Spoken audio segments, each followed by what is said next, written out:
I think it's right that Australian investors historically have looked towards the United States, which is the biggest, the most liquid stock and bond market in the world. Investors who have bought shares in the Apples and the Amazons have done tremendously well. I think there's a very bright future for those companies.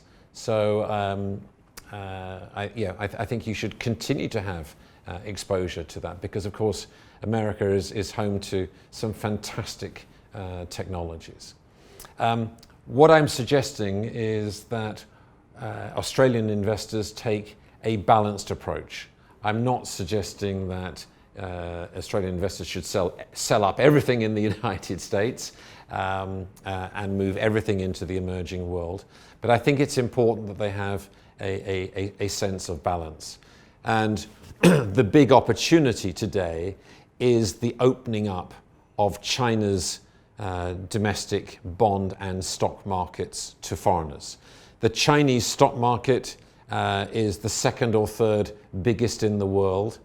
It's incredibly liquid and it's incredibly inefficient. So I think the reason why a stock market like China is so interesting is because of the inefficiencies. If I take a China A-share fund that we have in Luxembourg, for example, this was launched just under 5 years ago. And in that time, on an annualized basis, the Chinese stock market has fallen on average by about 6% per annum. So you would think on that basis that an investment in China A shares would be very bad. And if you'd taken a passive or beta approach, that would be the right answer. But we have a fund that in the same time period that the market has fallen 6% per annum, has risen on average by about 10% per annum. And that's because we focus on quality stocks, and quality in China is completely mispriced. And that's because in China there is no equity culture. And that's because the stock market in China is only about 30 years old. Frankly, the Chinese stock market is a casino. It is dominated, 80% of the turnover still comes from retail investors. And a retail investor's dream in China is that they get a great idea for a stock coming through on their mobile phone on WeChat. They place their order with their broker at 10 o'clock in the morning, and by midday they've doubled their money, and by 4 o'clock in the afternoon they're on the flight down to Macau to go and have a tremendous weekend with their friends, gambling and hopefully going to make their next fortune. Now, obviously, sometimes people get lucky and their dream comes true, and of course, more often than not, their dreams don't come true. But of course, they'll always come back, and there'll always be another idea, and they'll always have another go.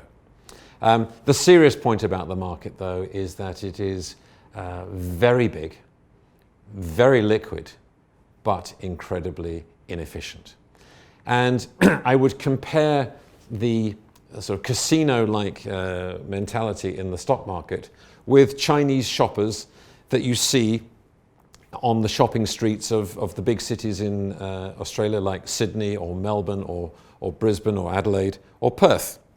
When Chinese shoppers come here, they know exactly what they want to buy.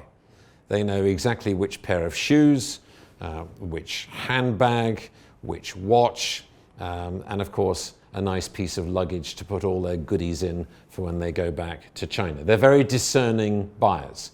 They really understand what is a quality good. And of course, they're prepared to pay a very high price for a quality good.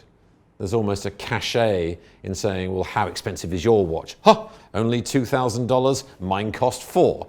Yeah, there's a one-upmanship in having a bigger, better, more expensive watch, or a bigger, better, faster car, or whatever it is that turns them on.